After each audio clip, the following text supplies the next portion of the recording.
Hello, we're live. Can everybody see me and hear me? I mean, I'm pretty sure you can because I can see me. um, Thank you for joining. If you're just hopping on, like myself, introduce yourself, say your name, where you're tuning in from. If you have the ability to access the chat function.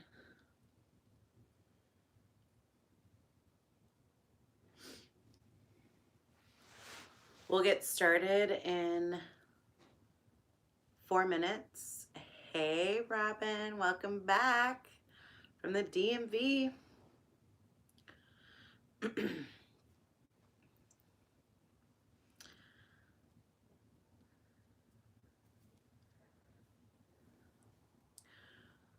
If you're just joining, type your name in, where you're joining from. We'll get started in about 4 minutes. You may want a journal and a pen to write in, take notes on today. And today we'll be talking about sense care and taking care of your sense organs.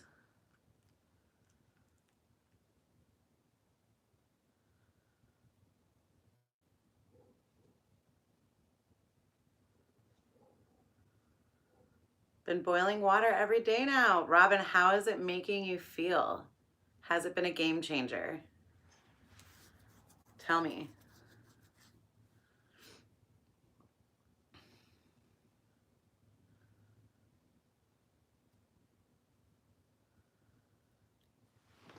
Hi, Joni from Los Angeles. Cute little Hello Kitty picture. It definitely changed you. You've been adding cloves and cinnamon. So great. Great for circulation. Great for, all the things that we talked about last week. Anyone else joining in who was on the cooking last week or on the Ayurveda Lifestyle Practices last week who has been doing self-massage with oil or making cooked water? How's that going for you? How are you feeling? If you haven't joined the previous weeks, that is fine. Just type your name in where you're joining from, and we'll get started in a couple minutes. Just waiting for a few more people to log in. Again, you may want a journal and a pen to take notes with.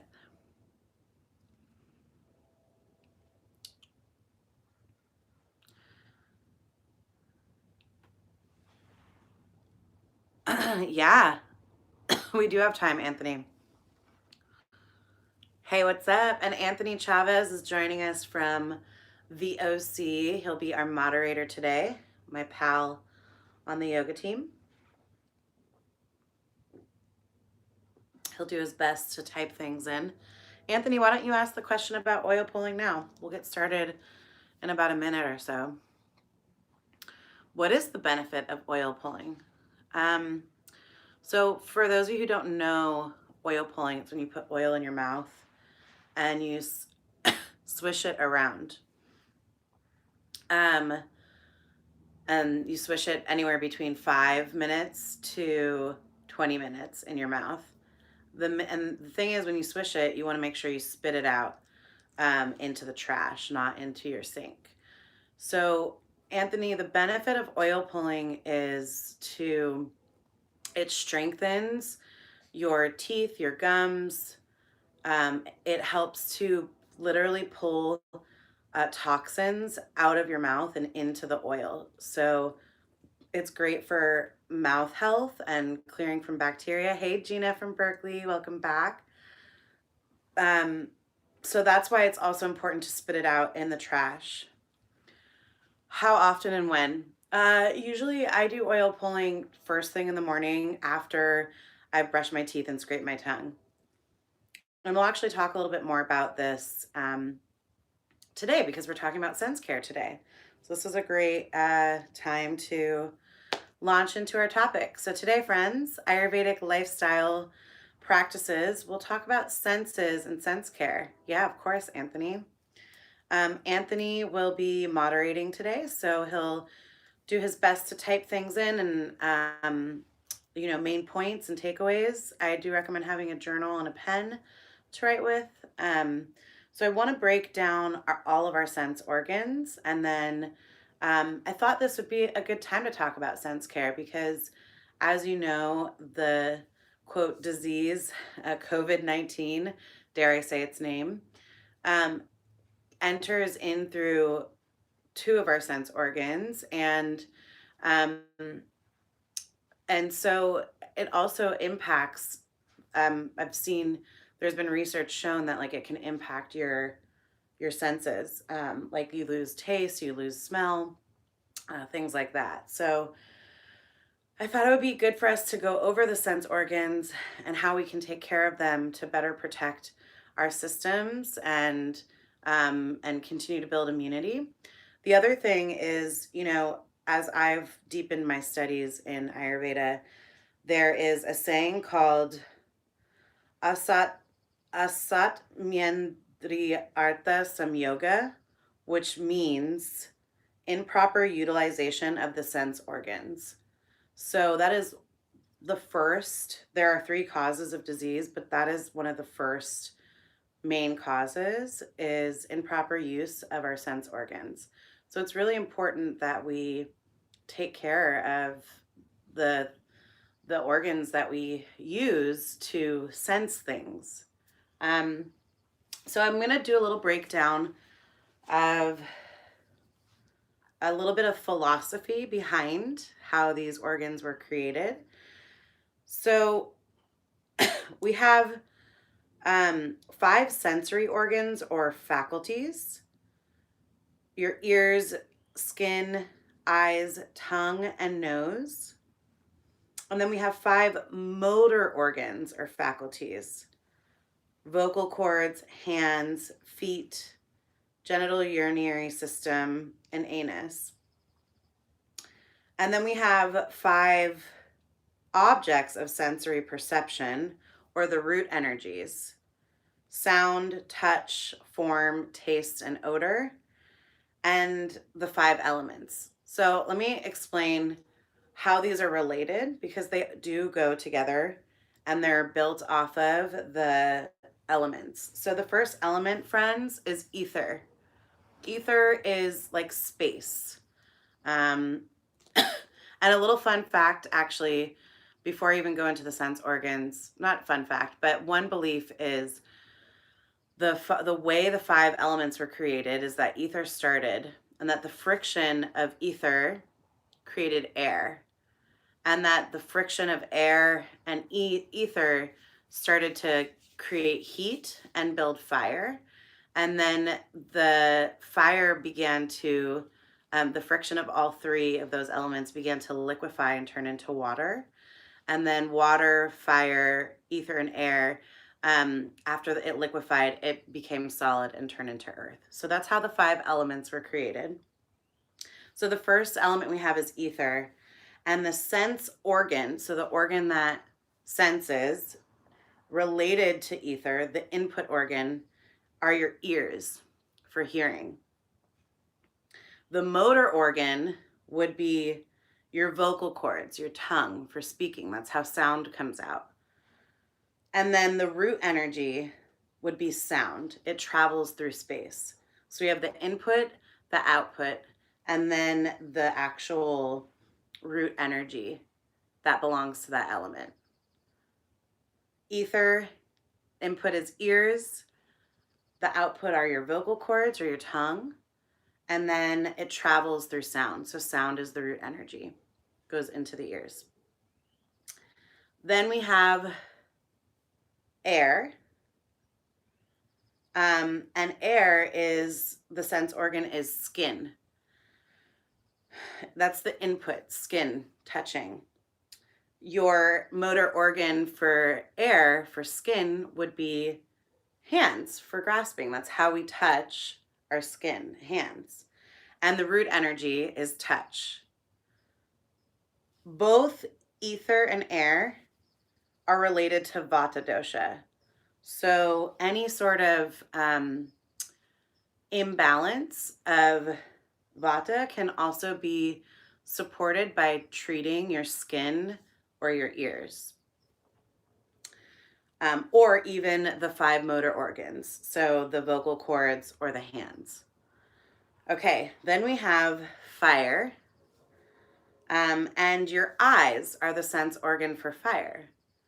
They're for seeing. They're the things that we input and take in information through our eyes. The motor organ is walking, as your feet. That's the output, the transformation, the travel. And the root energy is form. So like a shape, form. And then water element, the sense organ related to water is tongue for tasting, right? We have saliva in our mouth, tongue.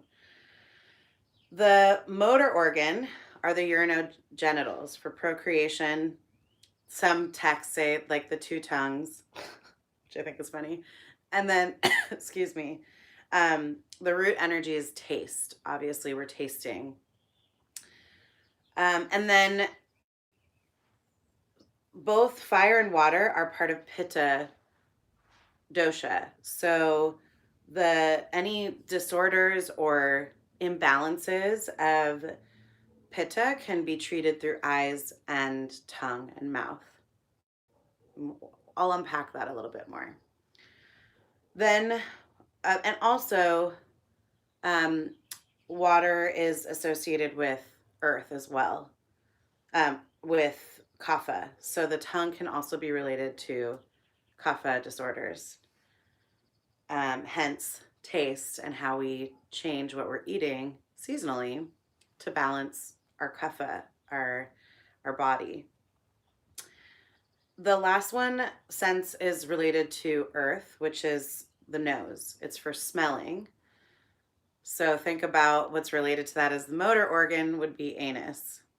And the root energy is odor. We smell odor. Yes? So input, output, those are the organs related.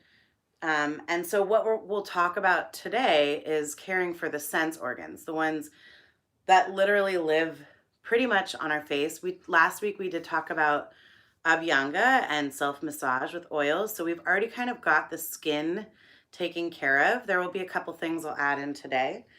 But before I go into taking care of your sense organs, does anyone have questions about sense organs and the elements, as well as any questions maybe from last week about the oiling or self-massage? This is a good time to jump in and ask. And if you're just joining, type your name in, where you're joining in from.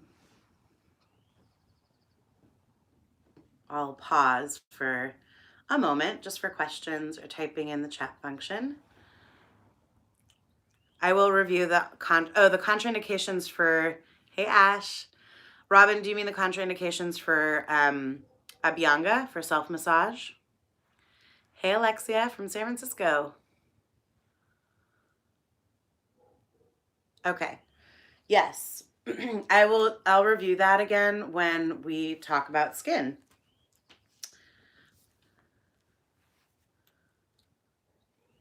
Hi Kristen from Austin. Okay, so the contraindications will come in just a moment.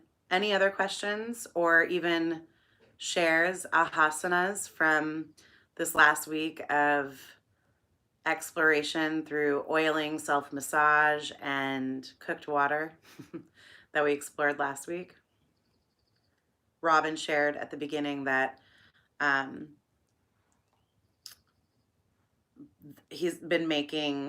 Robin's been making cooked water and drinking it, and life has changed, right? So awesome. So let's start with we'll start with cleansing the senses. So these are the 5 senses are your gateway to awareness, and the proper care and cleaning of your senses will help correct any sort of interpretation of messages out in the outside world. And so it's really important to cleanse your senses, ideally first thing in the morning, so upon waking. So let's start with your mouth. You'll want to rinse your mouth using cold water or hot water. You can use cold milk or sesame oil for swishing. You can also do coconut oil or a blend of coconut oil or sesame oil for swishing. Swishing with hot water will cleanse the mouth, teeth, gums, and tongue. Swishing with cold milk has cooling and cleansing action on the mouth, and it's useful for addressing any sort of inflammation of mucous membranes in the mouth. Swishing with sesame oil, and this is what we were talking about in the beginning, oil pulling, it helps to strengthen your tongue, your teeth, your gums, your mouth, and your voice, your vocal cords. So for those of us who are yoga teachers, or you have a job where you're teaching a lot, you're speaking a lot, it's really, really good for your vocal cords. It's good for hypersensitivity and receding gums as well. And it's naturally antibacterial. So as you're swishing the oil in your mouth, it's pulling all of the toxins, the bacteria, that especially that builds up overnight, into the oil. It is also said to improve your sense of taste, and I've been doing it daily. You'll want to do it after you've brushed your teeth and scraped your tongue, which I'll get to in just a moment. And you can take just a scoop of organic sesame oil and like a tablespoon, swish it for 2 to 3 minutes, or 20 minutes, up to 20 minutes or longer if there are no issues with your gums. So just 2 to 3 minutes if you have gum issues until that's been healing. What I do is I'll just put it in and start getting ready and get dressed and put my hot water on and all that stuff. So any questions about cleansing your mouth before we get to teeth? So water, milk, oil, and the different things that you can use for cleansing your mouth.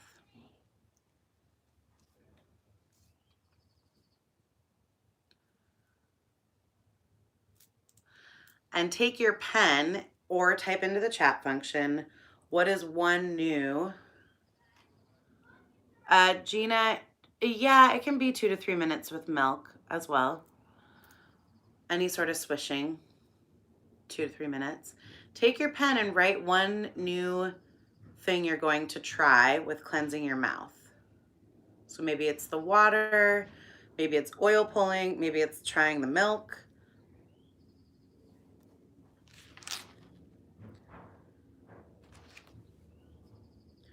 Okay, let's move to cleansing the teeth. This seems pretty explanatory, but I'm going to give you a little history of what was actually used traditionally. So you'll want to clean your teeth with astringent, bitter, and pungent herbs or paste. The commercial toothpaste always pulled pre-toothbrush, and I'm going to switch the order. Yeah. Try the milk and oil and see which one you like better. Awesome. The stuff we buy in commercial like toothpaste is super sugary and not great for your teeth. And it doesn't help strengthen the taste in your taste buds. It actually can dilute it. So switching over to a natural toothpaste or even an Ayurvedic toothpaste, you can also make your own paste. There's a couple ingredients I'll read off. I'm not sure what this first one is, but I know the other ones. Ketachu, I think it's like a base. Black pepper, long pepper, camphor, turmeric, and neem in equal portions, along with a small amount of cloves and honey. So that's how you can make a toothpaste. There's also a really great brand. I like Auromere, Auromere, I think is how it's spelled.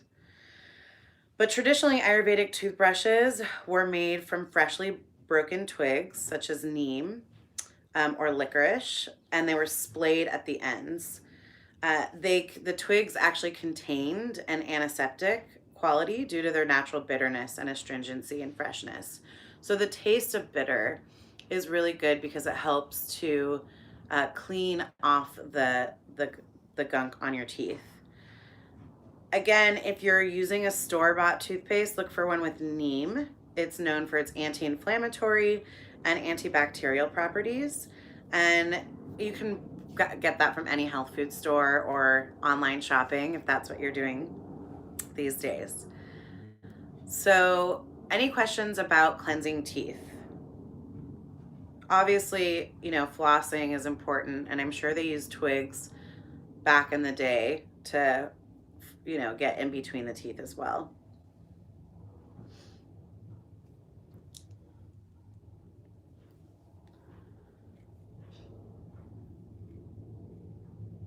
Okay, I don't see any questions coming in yet, so we'll keep going.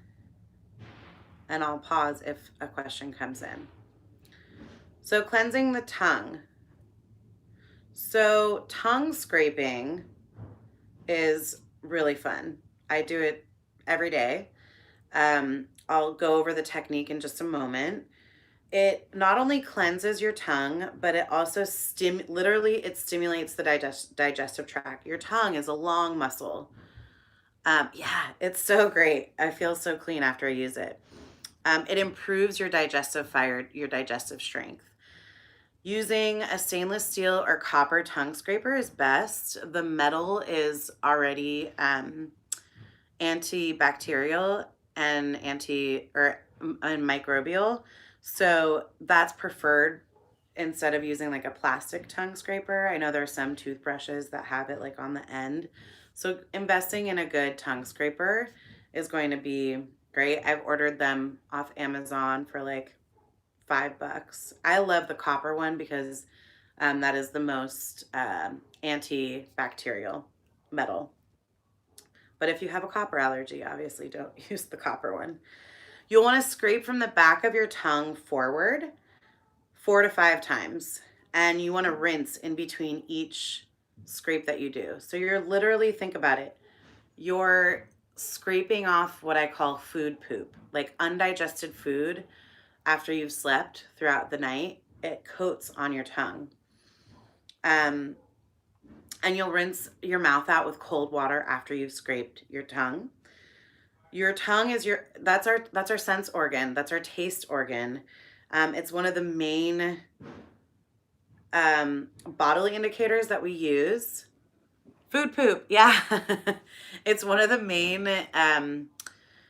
indicators that we use when we check as practitioners, because it can really reveal serious or mild health conditions when we're analyzing and looking at your tongue. There's different things we look at: the coating, markings, if it's quivering, if there's indentation. So cleansing your tongue is a really great yes, it is a really great effective way to keep yourself healthy, to bolster your digestive fire, and to keep your I've noticed too, you may notice that you have to go use the restroom afterwards, because it can stimulate also elimination. So you may have to use the bathroom after you tongue scrape.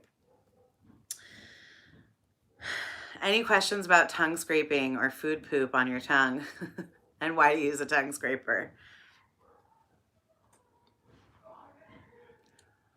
Go ahead and write down if you're going to buy a tongue scraper or get a metal one, or make sure that you do it first thing in the morning. So committing to cleansing your teeth and your tongue. You are, yes.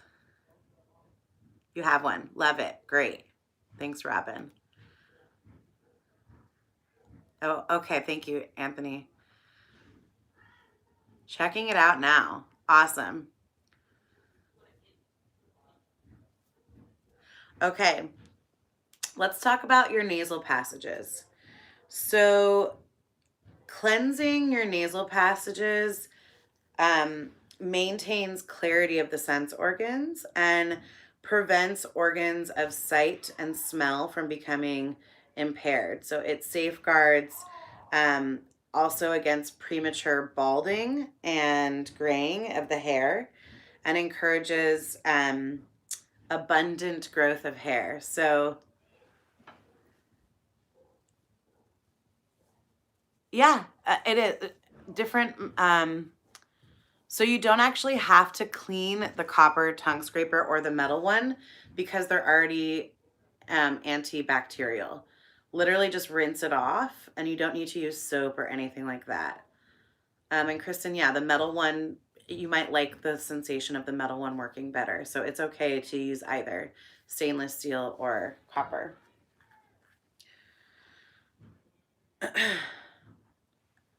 So you can see that cleaning your nasal passages is really important because your nasal passages go all the way up, and we have lymph in our brain, and so it also helps to decongest brain lymph. Our brain annually dumps 3 pounds of lymph every year, so in our sleep, and so this really helps to bolster lymphatic drainage in the brain as well. So you'll rinse your nasal passages with warm purified water. Ideally, you've boiled the water and you let it cool so that it doesn't have any bacteria. And there is specific salt that you'll want to use for your neti pot. Hopefully you're not using cooking salt or iodized salt. So you can get saline salt packages. You'll fill the neti with warm purified water and then a 1/4 teaspoon of the salt, or if you have them in pre-packages, you can just add to that. You'll tilt your head to the left and put the neti spout in your nostril. You want to make sure that you're tilted forward. So you do half the pot in the right nostril, the water will come out of your nose, and then turn to the right and do the other half the pot through the left. If you go too far forward, you may get water up in your actual sinus cavity, and you definitely don't want to do that. It will give you a headache. It could cause a sinus infection. So it's a specific game. Just tilting and leaning forward as opposed to letting your head collapse will get the clearing of your water. So switching sides allows for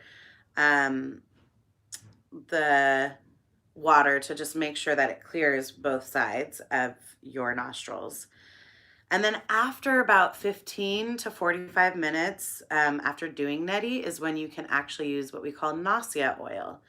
And the oil helps to, you don't want to do it right after neti because it can trap water in your nasal passages. So you want to give your nose time to clear the water out, but you can either do just sesame oil, or you can get medicated nausea oil, or even use ghee.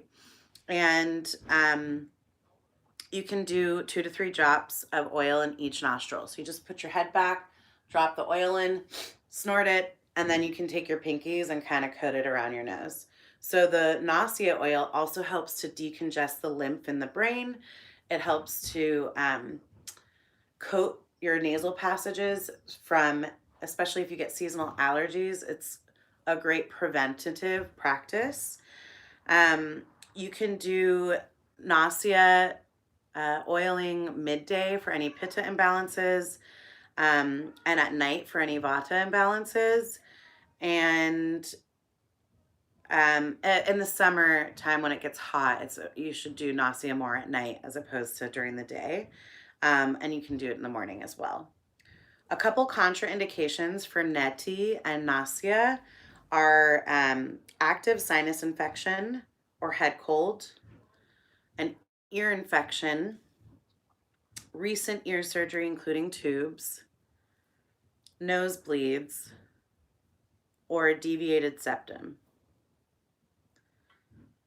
Okay, caring for the eyes. Any questions about neti and nausea? So cleaning and taking care of your nose, your nasal passages.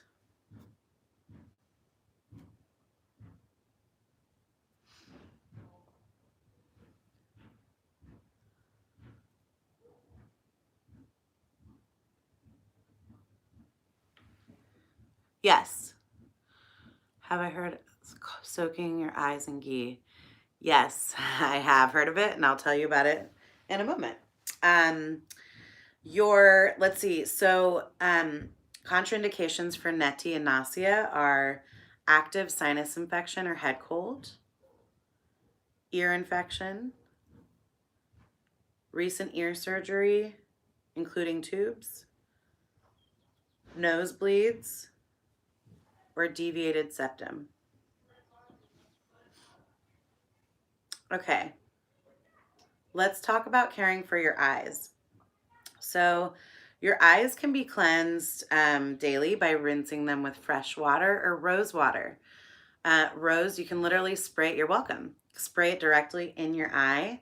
The rose water is cooling.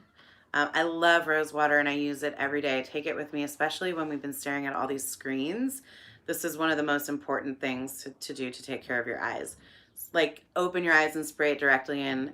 You want to make sure you get fresh rose water, not rose water with essential oil in it, because that is not good for your eyes. Heritage is a great brand that you can find in most health stores as well as online.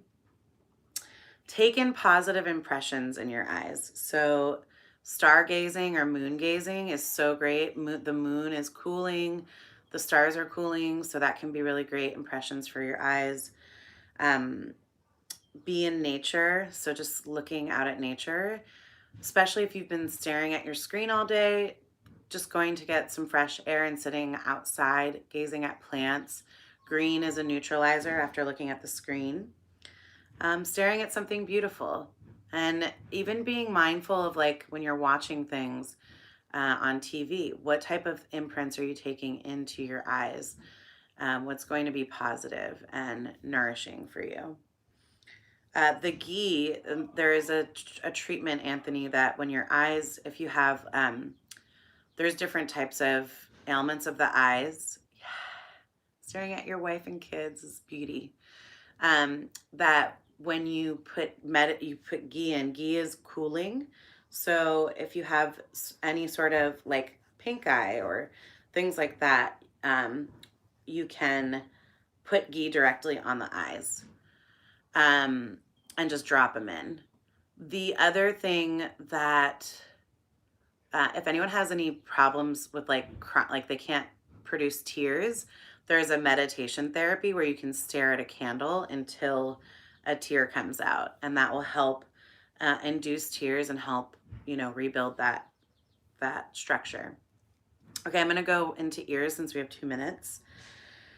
And so to help your ears, take in positive impressions in your ears. So listening to sounds of nature in the morning, speak and listen to loving words. If you love to listen to like motivational podcasts are great. Chant a mantra out loud, because again, sound travels to your ears. Listen to wise words. Take time for silence and quiet. So also not being exposed to sound. If you've been overexposed to sound, or wear earbuds all day, or you wear earbuds and listen to really loud music when you're exercising, giving your ears time to heal. I also have been using ear oil at night, which is great. It helps soothe your ears. You want to heat the oil up, lean your head, drop the oil and let it sit for 5 minutes, and then turn to the other side and drop it in. It feels funny. It feels like air is like leaving out of your ear, but it's really soothing for your ears. And then caring for your skin. If you go to last week's video, we talked about abhyanga, or self-massage with oil, and there's so many benefits of doing abhyanga, so make sure to watch back on that video. Just to revisit, the contraindications for abhyanga is sickness, so cold and flu. Yeah. Oh my gosh, it's so important, Ashley. So if you are sick with cold, flu, or fever, do not do abhyanga. Pregnancy, unless approved by an Ayurvedic practitioner, your OBGYN. The first 3 to 4 days, 3 to 4 days of your menstrual cycle. And when ama or toxins are present in the body. So you have body aches, heavy coating on your tongue, sluggish digestion, foul smell in the form of bad breath or body odor. That's when you know that there's ama. So those are the times you would not want to do oil on your skin. And then in this last moment together, sweating is another form of body care. It's from the text, swedana or sweating cures stiffness, heaviness, and coldness of the body. So it helps to open up your pores and rid your body of impurities through your sweat glands.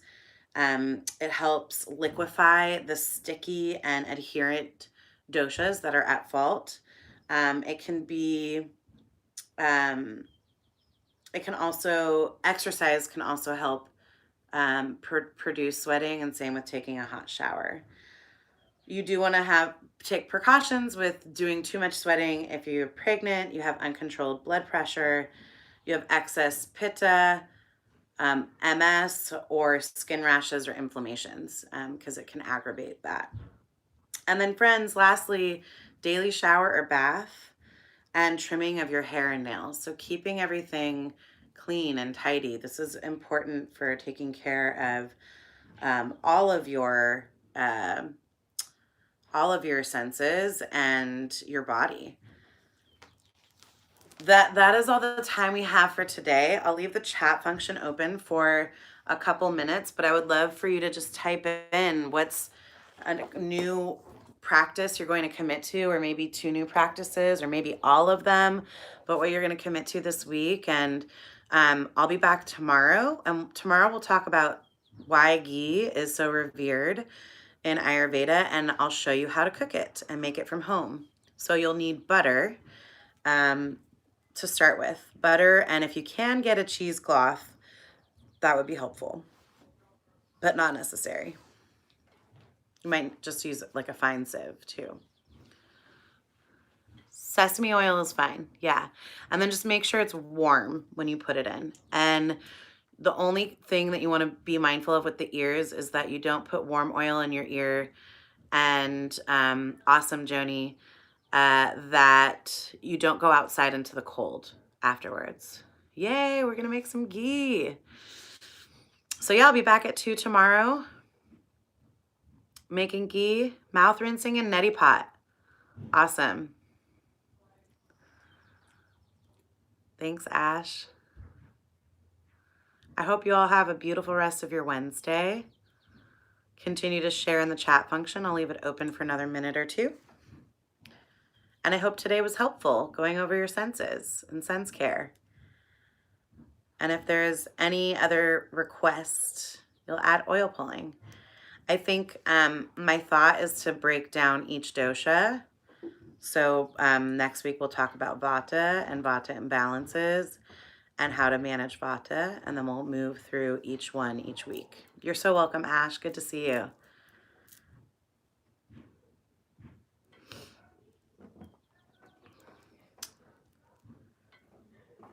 Oil pulling and tongue scraping. You're so welcome, Gina. You're so welcome, Robin. I love learning about it too, and I get to like share this fun stuff with you.